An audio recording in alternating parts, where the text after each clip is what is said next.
Hello and welcome to the Adobe Twitch channel at twitch.tv/Adobe. My name is Terry White. I'm a worldwide design and photography evangelist for Adobe, and today we're going to be doing two parts on Photoshop.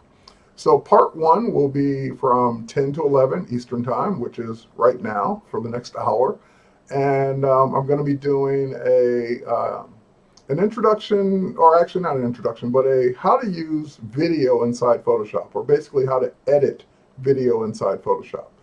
And then we'll stop the stream for a few seconds and start it back up at 11 a.m., which will be the official learning stream, so you guys can see Introduction to Photoshop Part 6, which will be one of the biggest things people always ask how to do, especially beginners, and that's how to remove or replace the background.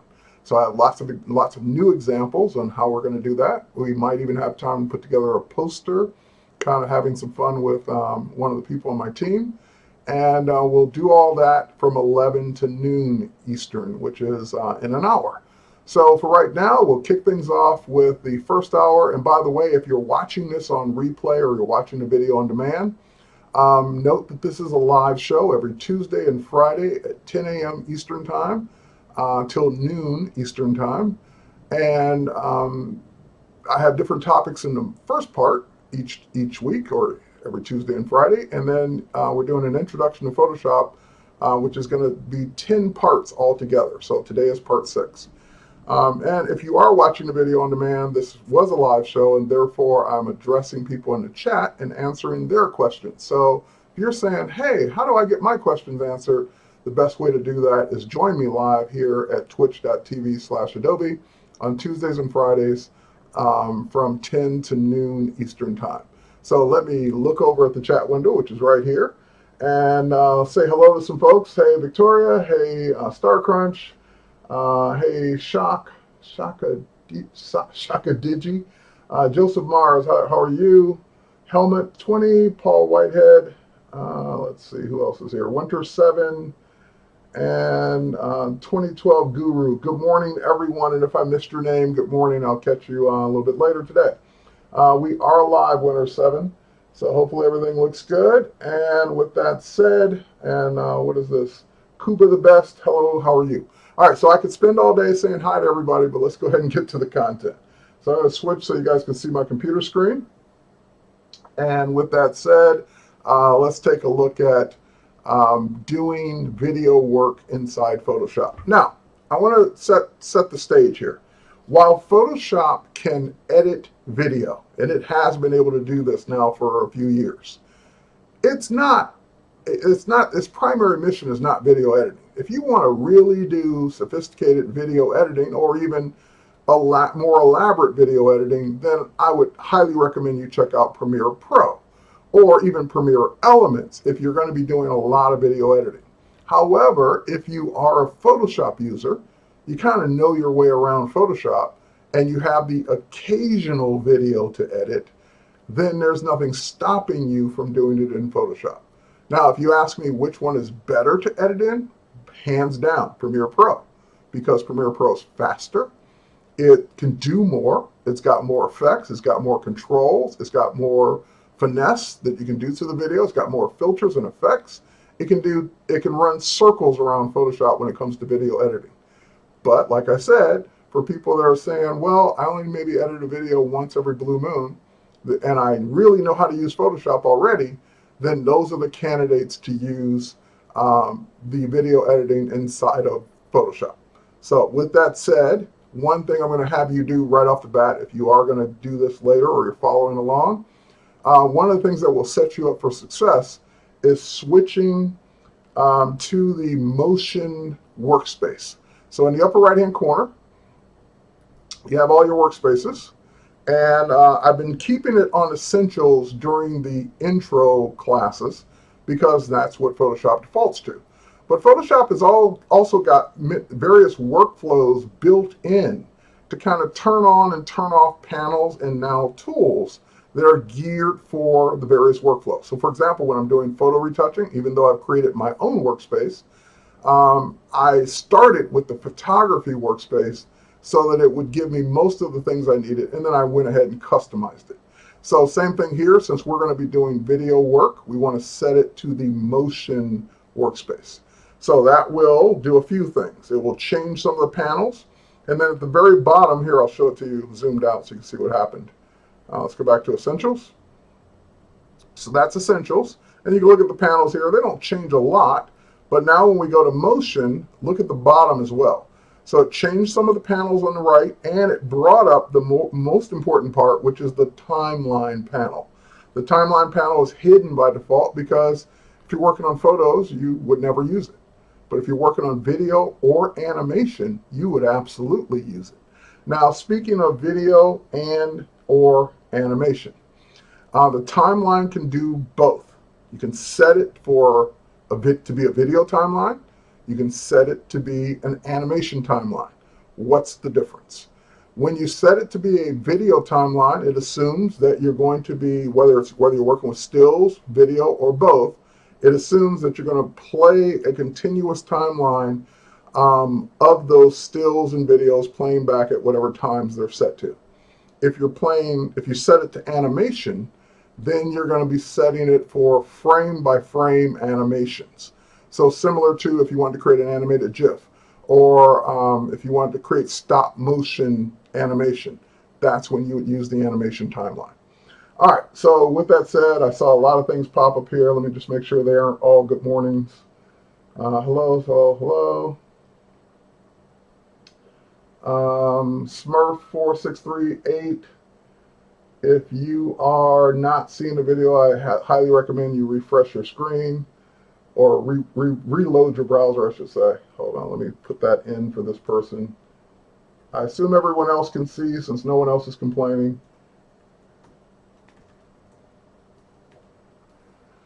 All right, Terry, can we share workspaces in Photoshop with others? Yeah, you can share your settings, I guess. The workspaces are saved in the settings file, and you could share that file. So yeah, you can. Let's see, what else? Make sure I don't miss any other questions here. All right. Okay. But yeah, Victoria said no because there's no direct share button. But if you wanted to go find the settings in your preferences and share that file and load it up, then yes, that would work. Okay, so Smurf's on now. All right, so with that said, let's continue on and talk about the video editing part. So how do you edit video?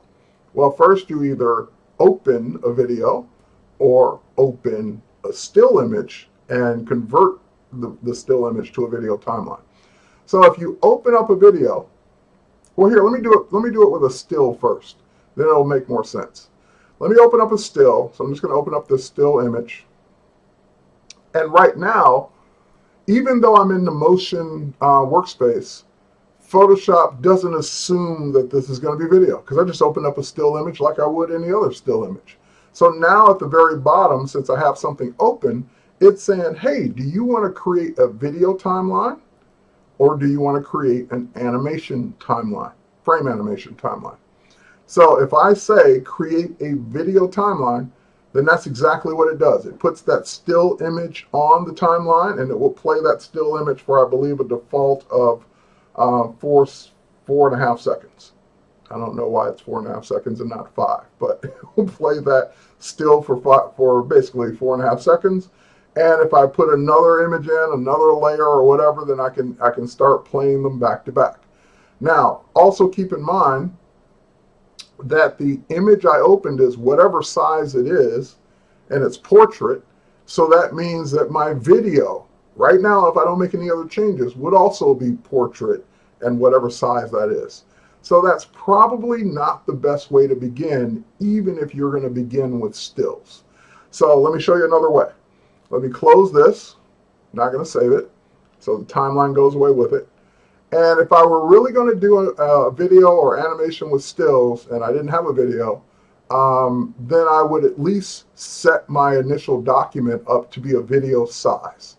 That way, anything that I edit will, even if I place portraits on there, at least it will be in the wide aspect ratio of 16:9. So let's go to File and New. And you'll notice that there are document types. And if you go to document type and you go to film and video, then it will give you video types that you can work with. You can work with 1080p. You can even work with 4K. Yes, it will do Ultra HD right inside Photoshop. So if I say, you know what, I'm going to do 1080p video and just go ahead and make a blank document that size. Now I've got a blank document that size and I can create my video timeline. So my background, because it doesn't know any better, became the image. And now if I were to go ahead and open up a different image or place a different image, let's go ahead and open up that same picture. Now that picture opened up in its own window. I'm going to go ahead and just drag it over to the other window and drop it down. And so now this is, basically, let's say I just wanted to have that float across the screen. I can create a video timeline. And it kind of is just like, it doesn't know quite what to do, so it just made a timeline of the layer 1 because it assumes the background is the background. And so now I can animate that if I wanted to, floating across the screen. We're going to see some of that in just a minute, but I just wanted to let you know how you can get started. So for example, maybe I also want some text. So let's put some text in, and it's in white, so it shows up really well. Good morning, Twitch. Let's change that to a color we can actually see. Let's use the burgundy in her jacket. There we go. And we'll make that larger. There we go. And now you see what it did? In the layers panel, it gave me another layer. And in the timeline, it represented that same layer in the layers panel. But here I can go ahead and say, you know what? I want that to be, I don't want it to start until that spot in the timeline. So all I did was position my cursor right at the beginning of it, where I can pick the starting point for where that text will come in. So now if I were to play this back, just hit the space bar, plays back, and then pops on that text because I didn't do any transitions or anything. And before you ask, yes, you can have transitions. So there's a transition tab right here. I can drag in a fade right on the beginning of that, that text. And now this is what would happen if I hit play. It fades on. So I've already started a video just with a still, text, and a blank white background. And of course, I can put anything I want in the background. So what I'm really trying to convey here is that most of the video editing that you would be doing or you would think to do, don't think of it as video editing. Think of it as Photoshop editing with a timeline. That's the easiest way to think about it, because if you get bogged down into thinking, how do I do video editing, it will take you longer to grasp the concept. But if you think, how do I work in layers in Photoshop, then it's just, over time, then it's just that much easier. Okay, so let's back up a little bit. All right. Let's see, for actual video files. What's a good native format? What does Photoshop like best? MPEG, movie, blah, blah, blah. All right, hang on, I see some questions here.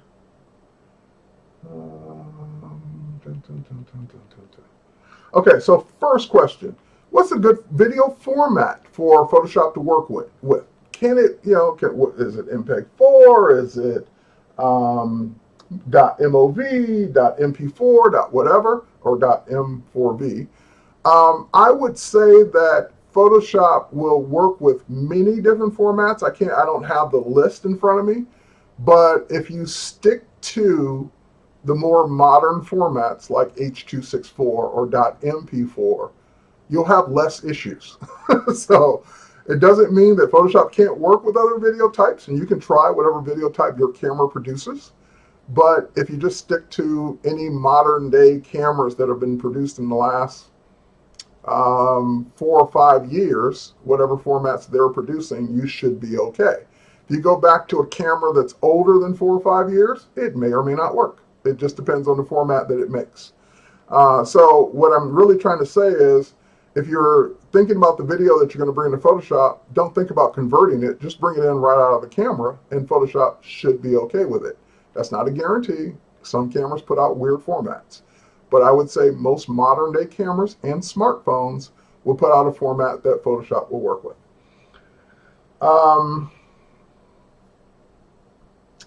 Doesn't matter since you can proceed in the Adobe Media Encoder. Well, actually, Joseph, it does matter, because if Photoshop can't open the video in the first place, then you can't proceed into Photoshop.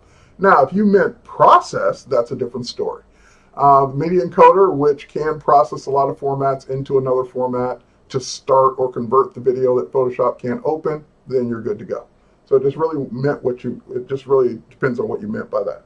And for the person, Winner 7, I'm on a Win 7 box. File open doesn't put the image into the video. No, file open didn't put the image in the video for me either. I had to drag it over. So let's start again. This was just kind of a quick showing you what's possible just with an image and text. Now let's actually get in and do some video editing. All right, so I'm going to go ahead and close this. We're going to see her again, but I'm going to close her for right now. And can you make keyframes for text with different kern settings? Probably not. Let me think about it for a minute, because yeah, there's a way to trick it, but not set a keyframe, change the kerning, set a keyframe, change the kerning. I don't think that would work. I haven't tried it, but I don't think that would work. And I'll show you why in a minute. Am I going to do some animation too? Our glitter, if time permits, because it's really the same process. It would just be the animation timeline instead. But if I get to the end, I have a plan for something I would do animation to. If I get to it, I will do it. Yeah, so someone said Premiere can't do that. Yeah, again, that's why I didn't think Photoshop would be able to do it easily either. All right, so let's get to File Open. And okay, glad you figured it out, Winner 7. So what I'm going to do is I'm going to jump out of stills, and I'm going to go ahead and open a video. So this is the video I want. Now notice the format is .mp4, and it's a video file. And even if I didn't switch to the motion workspace, the minute you open a video in Photoshop, it's going to bring up the timeline, because it assumes you brought the video in to work on it as video. So I have the timeline right there anyway, but if I just go File Open, it will not only open the video, it's reading it in, but it put it on the timeline by default, because it just says, hey, you opened the video, I assume that's what you want to edit, that's what you want to work on, so I'm going to put it on the timeline for you. And it's going to put the video on the timeline, which I can scrub through it here. It's going to show it to me. It's going to show the whole thing. And it's going to be as long as the video is. So if the video is 10 minutes, it's going to be 10 minutes on the timeline. If the video is 5 minutes, 5 minutes on the timeline. Video is 2 hours, 2 hours on the timeline. And if you have a 2-hour video you want to edit, don't do it in Photoshop. Because again, now you're talking about an extensive project, which, yeah, you could probably do it in Photoshop, but it would be a lot easier and faster to do it in Premiere.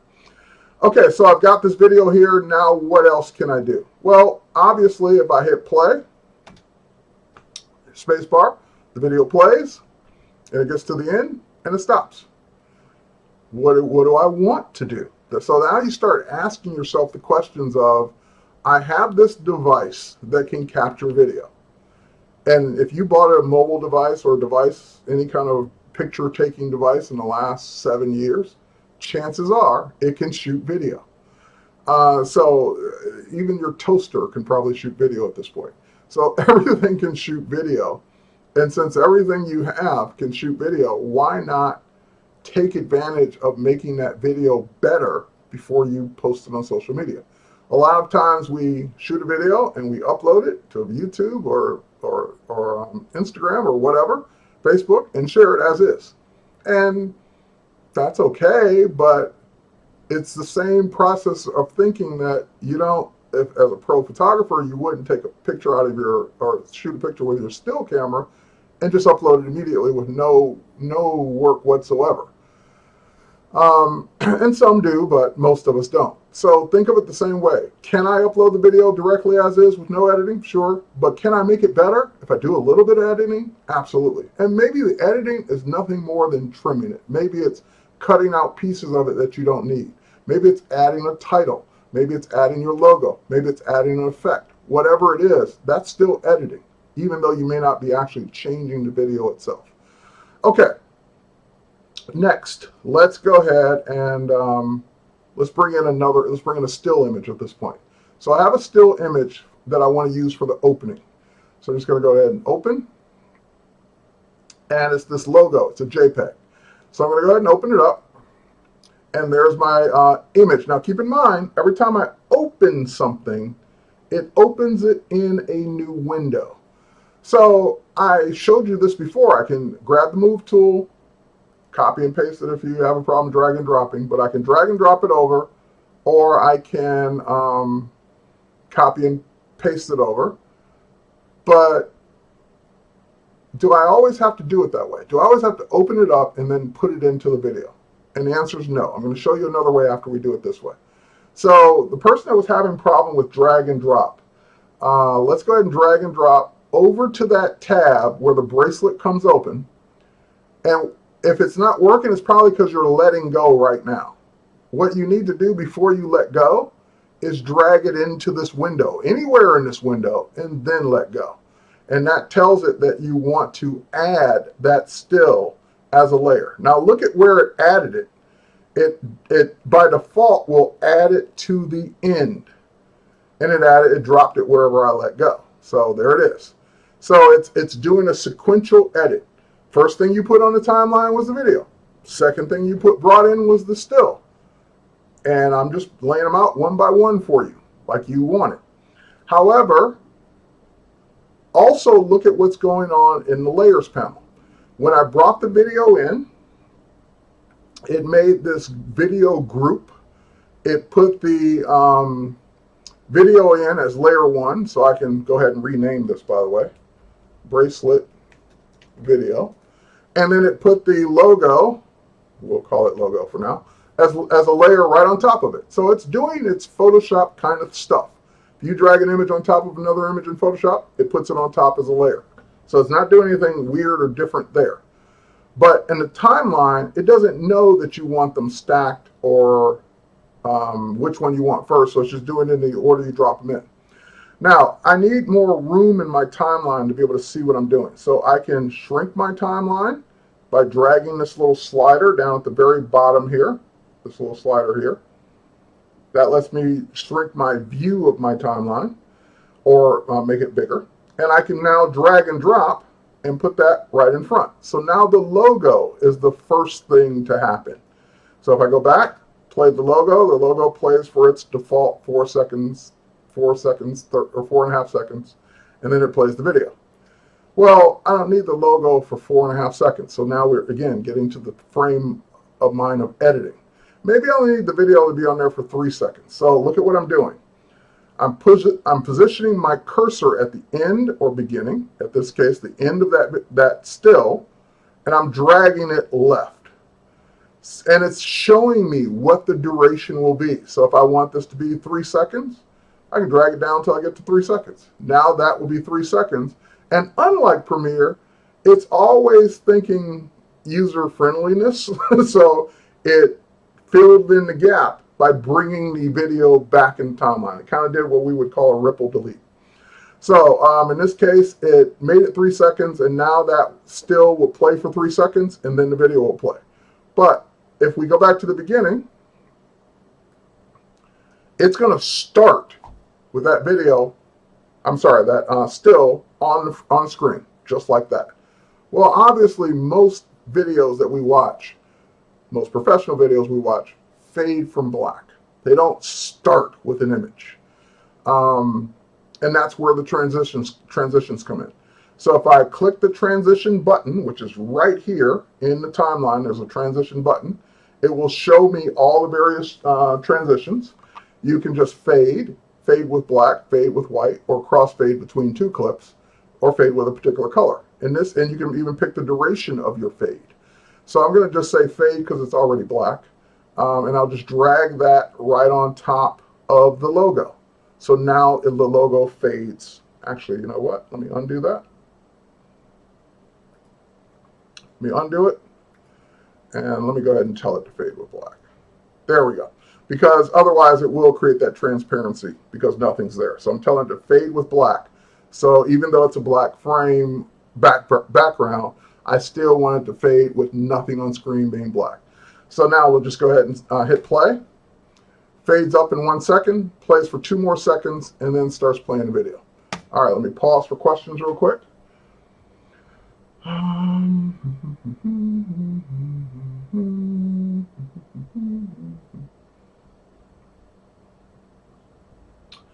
All right, well, Stan Arthur, I'm glad you appreciate the green screen. Okay, so far no major questions, so that means you guys are getting it. Let's go here. And let me check one more thing here. All right, and Victoria thinks it's cool. Okay, so next up, let's go ahead and bring in some stills. Now, I told you we don't always have to open it first in another window and drag it over or copy it over. There is a way that you can just keep telling, I'll keep wanting to say Premiere. You can keep telling Photoshop to bring in new content. You'll notice that there is a, where is it here? There's a drop-down menu for audio and the video track. So in this case, we're in the audio track, the video track, and I could say just add media, meaning bring up the operating system. Let me go find a file that I want to bring into this existing timeline. I don't want to have to manually do it every single time. So add media, and if I do it that way, then I don't have to do them all one by one. I can add all 3 of these stills that I want to use next, all at the same time. So let's go ahead and bring them all in. Now it's still going to not do it the way I want. It's still going to do them one by one by one. And it's going to just plop them right in the center of the screen. So 1, 2, and number 3 is down there. All right, so not quite what I had in mind. It did it, saved me time, saved me from dragging and dropping, but it can't read my mind. It doesn't know what I want to do with those 3 stills or 3 videos or whatever else I brought in. What I want is to take these 3 stills and put them side by side because they're portrait. So I won't have any of this blank space. So here's what I need to do. In Photoshop, if I wanted to put them side by side, I'd stack them on top of each other and then just move them around. I need to do the same thing here for video. But the problem is, as long as I'm working inside this video group, Photoshop's going to continue to do things linear. And so what I need to do, can you add music in Photoshop? Yep, that's what that audio track's for. But anyway, before we get to the music, which we'll do at the end, what I want to do first is, let's see here, I'm just trying to think. I want that one. Okay, yeah, I want that one on the left. So the sitting image, I'm going to go ahead and, now this I'm doing in the layers panel. I'm just going to drag it up above the video group. So as soon as I put it up above the video group, it does the thing you would expect layers to do. Everything in the video group is treated linear. Everything above the video group or another video group is treated as another layer, video layer. So now you see there's a sitting layer right there above the video group. And with that sitting layer, I can put it right here. I can move it over the top of the other one. So we're just going to do the same thing. Actually, we're going to go ahead and put this one up above that one, and we're going to put this one up above that one. So now they're all stacked on top of each other, which that means they'll all play together because it's playing it linear, and it's going to play these 3 frames together. Now, obviously, it's only going to show right now the one that's on top because that's the one that's covering the other 2. But I don't have to keep it that way. I can take the one that's on top, use the move tool, and move it over, just like I would any other layers. I can take the this one and move it actually above in the stacking order. I want that one to be on top of everything else. I can take the sitting layer and move that one over. So now I'm starting with the images being in the positions that I want them to be in. And if I don't do anything else, it's going to be kind of boring. It's just going to go from the video to 3 images just sitting there. Well, obviously, I don't want 3 images just to sit there. I want them to kind of do something. And we animate stills in Photoshop very similar to the way we would animate stills inside Premiere or any other video editing tool. So for example, let's start with the one on the left, which is the sitting one. Let's click on that image in the layer in the timeline. So we're on that image. And now I'm going to show you 2 ways to affect an object on the timeline. A, you can drop down that object's menu. I'm sorry, actually, not the menu. This little triangle on the left-hand side. You can drop that down. And that will let you animate the position, opacity, and style over time. So those are 3 options to do. And if you know what you're doing, like you want that image to float from left to right, then I would click on the stopwatch for position, move my playhead to the end, and move the position of the image, just like I do in Premiere, just like I do in After Effects, just like I do everywhere else.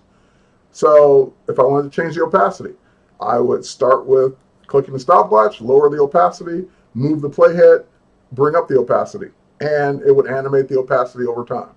And style, same thing. So I'm going to twirl that up because that's not the way I'm going to do this one. I'm going to do it the second way. The second way is I'm going to start the timeline at the very beginning of the image. And I'm going, or the playhead at the very beginning of the image. I'm going to right click on it. And notice it says no motion. That's because right now it's not doing anything. It's just sitting still.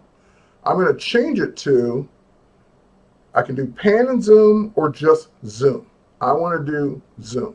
And notice rotate, rotate, and zoom.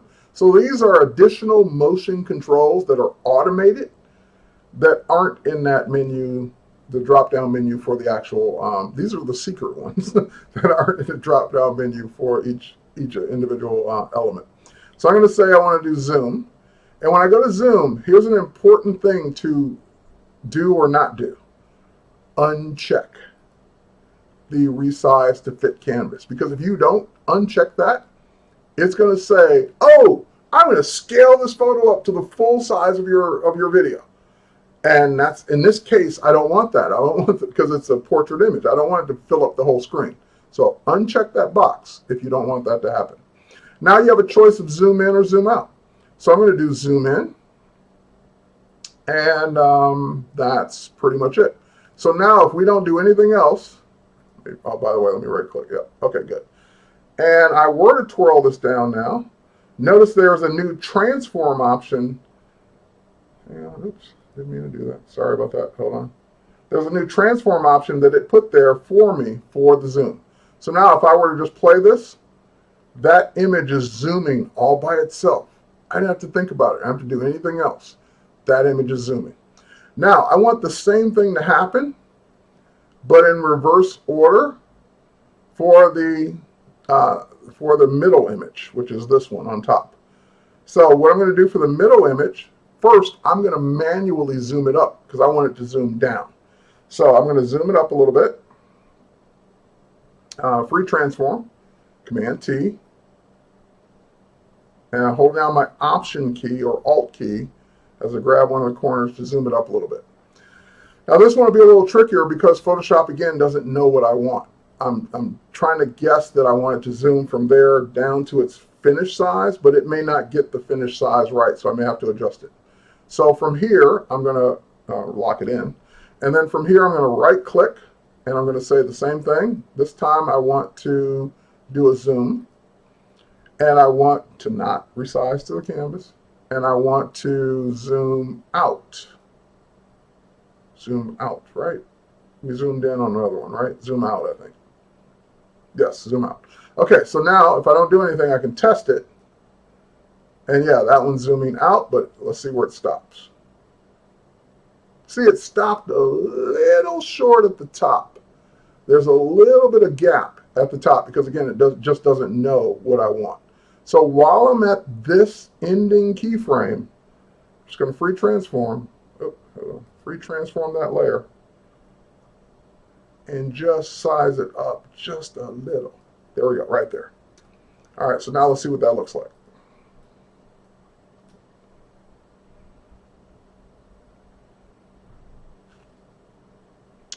All right, perfect. That got it. Okay, so now let's continue looking here. So, question that Damaskaj asked is, can you add video? Yes, or audio? Yes, we can, and we'll be doing that in a minute. Let's see. Can you talk about pre-sizing images before bringing the images into video? What would you want me to talk about? Because it's really just free transform, whatever size you want the images to be. If you want them to be 100%, then make them 100% of the video size of your frame. And of course, you wouldn't want to upscale them too much. Can you edit that image in another tab and automatically update the video timeline? Well, I wouldn't need to edit it in another tab. It's a layer. I can do whatever I want to that layer in Photoshop. There's no need to go to another tab. What version allow video? What version allow video version first? If you're asking what version of Photoshop allowed video editing first, it was CS6 had the beginnings of it. Would you use Photoshop over Premiere? I've already answered that in the very beginning. The answer is maybe. So the question is, would I use Photoshop over Premiere, as I stated when we started talking about this at the very beginning? For something quick and simple, maybe. But for something more extensive, something where I want total control, absolutely not. Premiere is going to be better. So it just depends on what I'm working on. Is it possible to add keyframes to control any other effect parameters like the ones related to the layers? Yes and no. There are some, but not all. So After Effects and Premiere are going to have way more controls over that. All right, so next up, let's go ahead and go to this last one, the pink dress. Again, go back to the beginning. And right-click on this. And again, motion. And we'll do another zoom.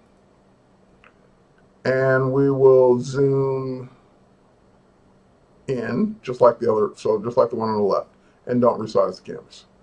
All right. And again, I can also pick the location from where it's going to zoom from.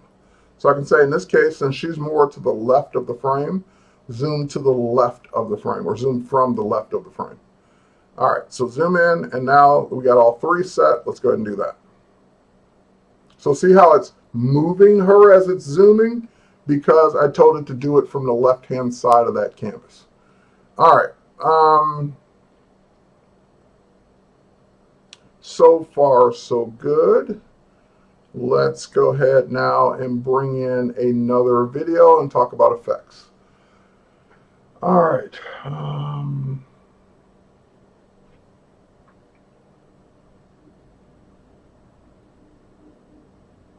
Okay, looks like I got that question answered, or those questions answered. Just checking everything else here.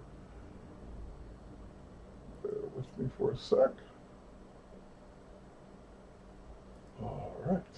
Okay, next up, let's import another video. Because again, just because I started with the first video doesn't mean you can only have one video. You can have as many videos as you want, or your computer can handle.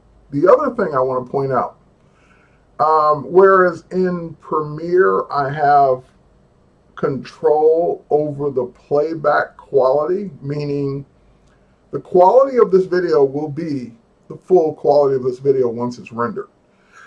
But when you're playing it back just to test things like I've been doing, just to see what it looks like, it will not be playing back in most cases at full speed, at full resolution, because it's rendering on the fly. So at that point, it's only as good as the speed of your computer, your graphics card, how much RAM you have, so forth and so on. So for example, on a slower computer, you're going to be dropping frames. Like in this case, that's not the full fluid playback that I would see how it dropped a couple frames and then jumped to the end, because it's having to do all three animations in real time.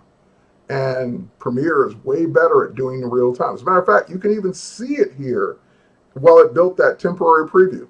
It was playing back pretty fluidly here. It dropped a frame there. Then it dropped a bunch of frames here, a bunch here, and a bunch here. So it's even letting me know, hey, I didn't play that back in real time. I couldn't keep up. And that's okay, because the finished rendered video won't be dropping frames. It will be the full render, because it's going to take the time it needs to do it. And it doesn't have to render it in real time. All right. Do these features make Photoshop similar to Camtasia for video? And what you always have to remember when people want to compare Camtasia or ScreenFlow or whatever to Photoshop or Premiere or After Effects is that while there is overlap, there is certainly video editing in ScreenFlow and Camtasia. Photoshop and Premiere don't do screen recording, and Camtasia and ScreenFlow do. And ScreenFlow and Camtasia don't have all the editing features that the other products have. Like, it doesn't have all the still editing capabilities that Photoshop has. It doesn't have all the filters and effects. It doesn't have all the editing that Premiere has, multicam and all that. So again, with a lot of products, there will be overlap. There's overlap between the products I just mentioned. But does one replace the other one? Depends on what you do. But feature for feature, no. So it just depends on what you're trying to do. Is it possible to rotate the video you shot in portrait format and not landscape? Yes, as long as, yes, you can rotate it, because you'd rotate it just like any other object with free transform in Photoshop. So yes, you can. All right, so next up, let's bring in another element. I'm just trying to decide where I want to add it. I'll go ahead and add it to the video group. I'm going to say add media. And in this case, I'm going to go ahead and bring in that other video. So we have another video called walking. Now, here's the problem with the walking video right off the bat. Two problems. Number one, it was shot at a different resolution on a different device. The first video set up this whole project as 1080p because Photoshop defaulted to whatever was the first thing you put on the timeline. So the first video, 1080p, everything else is 1080p. This walking video is 720p. That means it's smaller. So that's the first problem. Second problem is that it's got audio. And notice the first video with the bracelet didn't have any audio. The stills obviously don't have any audio, but this one's got audio that I may not want. So let's go ahead and open that up. And sure enough, it brought it right in and put it in the same group right after the last one. Obviously, I don't want it here. I want to move it down. So I'm just going to drag it over and put it at the end of those three stills. So now when we go to that and we can see it in the timeline, we see all that empty space around it because, like I said, it's a smaller video, 720p versus 1080. So at this point, I could either live with it being that small, put something behind it so it doesn't look so like on a black frame, put a frame behind it, put text behind it, put whatever I want behind it, or scale it up. Now, anytime, just like in imagery, whenever you're scaling something up above its original size, then at that point, you're also potentially sacrificing quality. This video really isn't that high of a quality to begin with, so it won't really matter. Probably shot with a smartphone back in the day of 720p a few years ago. So it's not really that great to begin with, so I don't feel bad scaling it. So let's go ahead and scale it up, Command T. And now, notice what it's saying. Because I'm trying to do something to it that's changing the properties of it, it's saying, hey, if you do this, I got to convert it to a smart object first. And that's okay. Go ahead and do that. Appreciate it. So now we're going to go ahead and start dragging.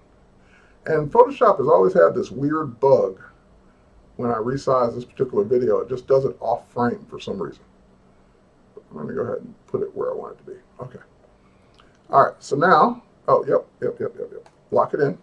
And so now we've got this video of this girl walking down the hill. So, and I know I don't have the sound jacked into the stream, but you can hear it. You probably hear the trees rustling. First and foremost, we edit video to get rid of things that aren't good or distracting things. So when she's walking behind the tree, that's irrelevant. I want her starting to walk as she's coming out from the tree. I don't need her walking behind the tree. So in that case, all of this first part of the video up to that point, or maybe a little bit before that point, is irrelevant to me. So what I'm just going to do is just grab the beginning of it. When it switches to that funky looking tool with the two arrows, I just pull it, and look, it even gives me a preview. It gives me a preview of where you're cutting or trimming in this case. I'm not, and this is non-destructive, so I can untrim it if I ever decide I want that back. So I can say, you know what, when she's starting to emerge from the tree, right about there, that's where I want it. When I let go, it does it, and then I can move it back. All right, so we want it to be right there. Okay, so let me see what that looks like, jumping from that scene to that scene. Cool. All right. Now, when I scaled it, notice that would it be possible to control layer mask through keyframes as well? I don't know. I've never tried that. Is it possible to rotate? Yeah, we did that already. Okay. So when I free transformed it, it said, hey, I need to convert this to a smart object layer. Are you okay with that? And I said, yes. So what that did was it made this a smart object layer, but that sets me up for something else that I can do. When you bring in video and you convert it to a smart object for filters or other edits, that means that you can run filters on it. So for example, I can go to even an old filter like Stylize, Find Edges, and I can make this a live trace of that image with that filter. Now again, it's dropping frames on the playback. That's okay for the preview, as long as the final video doesn't drop frames. So once again, I just ran a filter on it, and now that filter looks like that. So instead of me having to apply that filter frame by frame, which if you don't convert it to a smart object, that's exactly what you would have to do.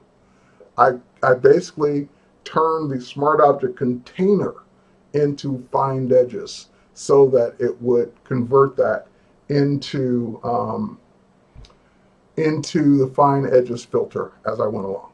Okay. Next up, let's talk about audio, and we'll also, because we only got like 13 more minutes, maybe I'll get a chance to do the animation part too. But we'll talk about audio, and we'll talk about exporting this once you're done, and we'll talk about our closing, and we'll talk about a logo. So we got a lot of things to do. Okay, so in 13 minutes. So first and foremost, that's my edit. That's all I want from this video. But I don't know if the timing's right because I don't know how long my music track is. So let me bring in my music track first before I do anything else. And sometimes you might even want to start with the music you know you want to use, so that way you know how much time you have to edit everything else down to fit the music. So either way, I did it kind of backwards. So I'm putting in the music now last. So, oh, and before I even put the music in, one more thing. We got to get rid of that sound. Now, this is one of the things that's gotten, oh, sorry, played in the back. This is one of the things that's gotten a lot easier in the latest version of Photoshop CC. It used to be a pain in the butt to get rid of the audio from a clip. Now we right click and we go to, I'm sorry, we don't right click. Sorry about that.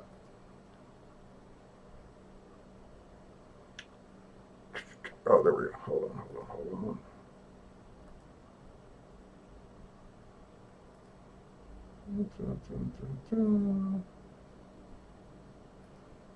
We don't right click.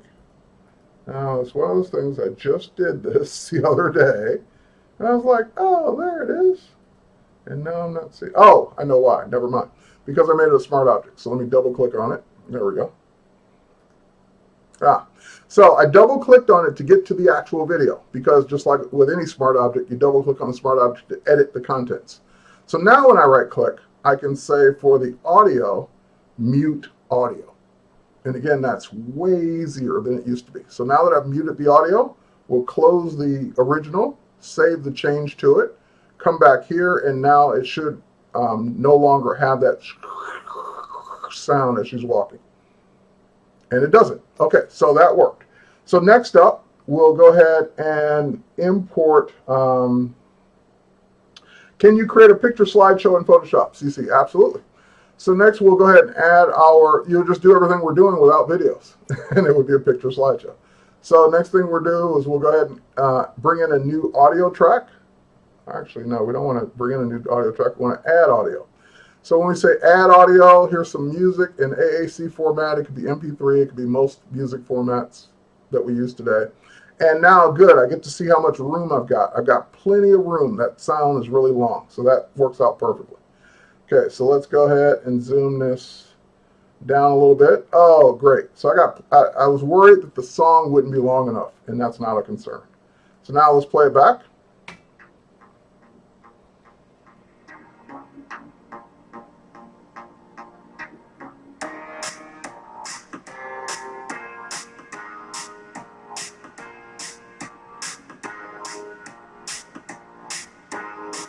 Okay.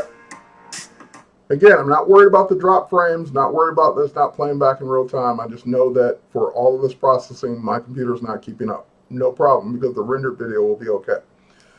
All right, last but not least, so we turned off the audio for the one audio clip, the one clip that had audio. We brought in our music track. Obviously, our music track's too long. We'll deal with that in a second. We'll deal with that at the end because we want to make sure the audio is tuned to the amount of content we have. So since we have more content, the last thing we will do, two more things. We will take this logo layer and duplicate it. And then I'm going to see what it did. It duplicated on the timeline like that. I'm just going to drag it up. There we go.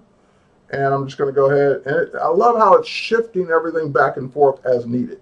I'm going to take this logo layer and, oops, I want to take both layers. Hold on.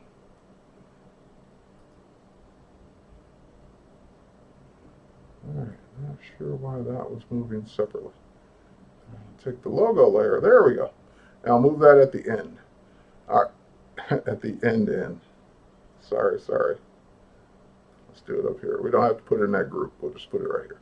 All right, so we'll fade that from here. I need to zoom in a little bit more so I can see it.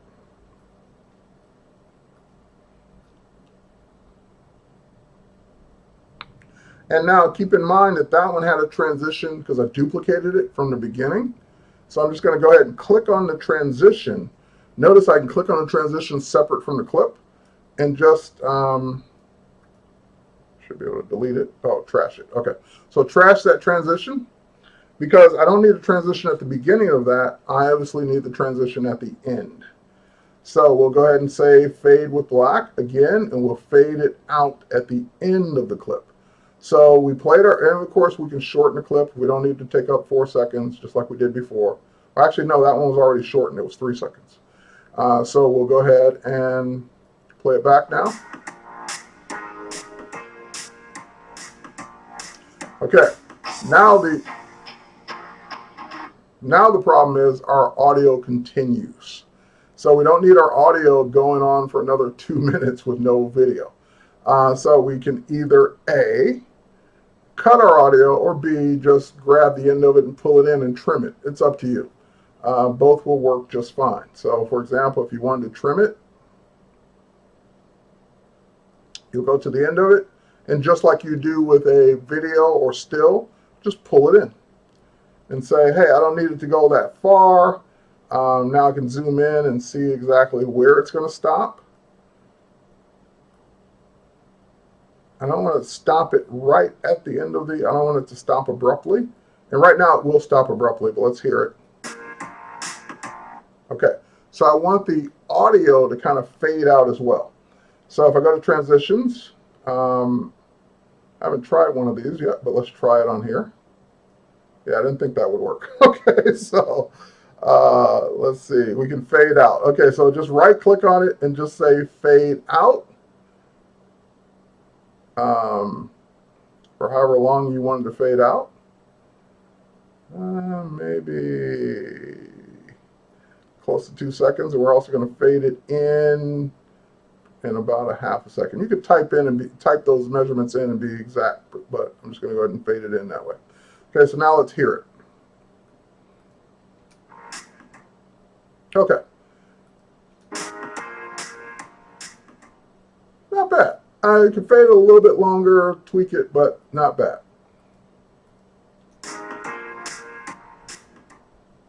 And I don't like the way it's, even though in the actual video that would be black, but I don't like the way it's looking here, so I'm going to go ahead and bring this all the way to the end. There we go. Let's try it now. That's better. Okay. Yep, faded the audio. We did that already. All right, next up, let's talk about exporting this out. We only got 5 minutes, so we're not going to get to animation, unfortunately. Let's go ahead and do export. And when you go to export, there's render video. So I just want to point out for the animation part 2 that we didn't get to see, if you wanted to create an animated GIF, like the way we're doing animating stills or frames, you can do Save for Web Legacy and create an animated GIF right in that panel. So even though I don't get a chance to show it today, you can do it that way. But let's go ahead and say render video. That will bring up the dialog box for the renderer where you can name it, save it where you want to save it. So we're going to do this as Twitch Photoshop vid. We'll tell it where we want it. And I'll just save it out to the desktop so I can find it. And then what encoder do you want to use? And if you're unsure, just leave everything set on the defaults and you'll be okay. You want all frames. Yep, interactive OpenGL, that's fine. And just making sure everything else is okay. Document size, whatever frame rate you want. And you can set your frame rate for your timeline as well. And we'll just go ahead and render that.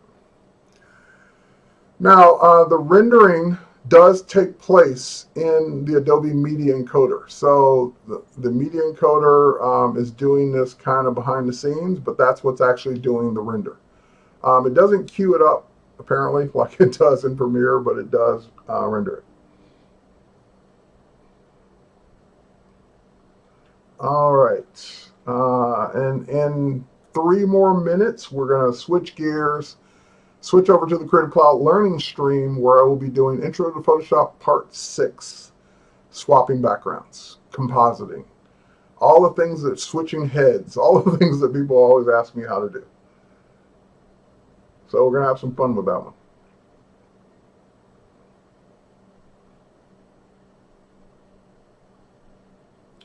Oh, sorry, I missed the other one here. Great demonstration question. Can you, in addition to the effects, also use different blending modes on the layers? Sure. And again, that's, so the person that asked about blending modes or effects or filters or whatever, it's still Photoshop at the end of the day. So everything you can do to a layer, you can do to a layer.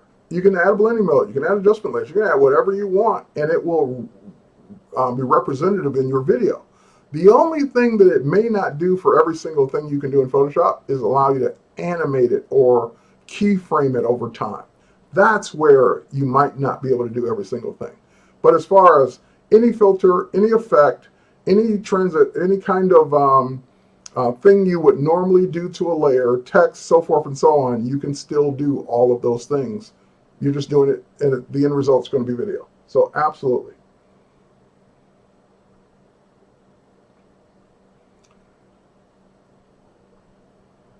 And we may be waiting for this for another minute or two. So let's see here. And this is, again, depending on the speed of your computer, how much you've done.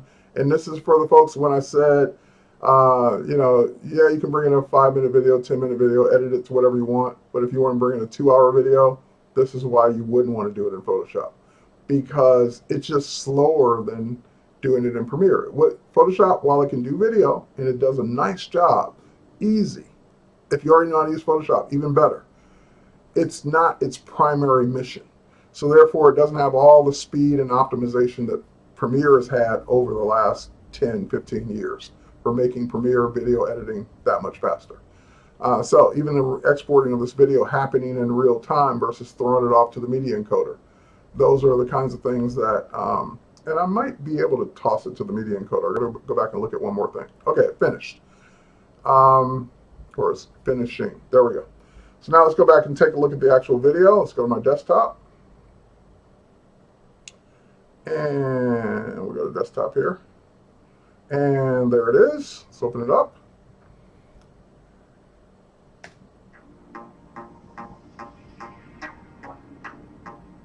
So see, no drop frames because that's the rendered video in 1080p playing back.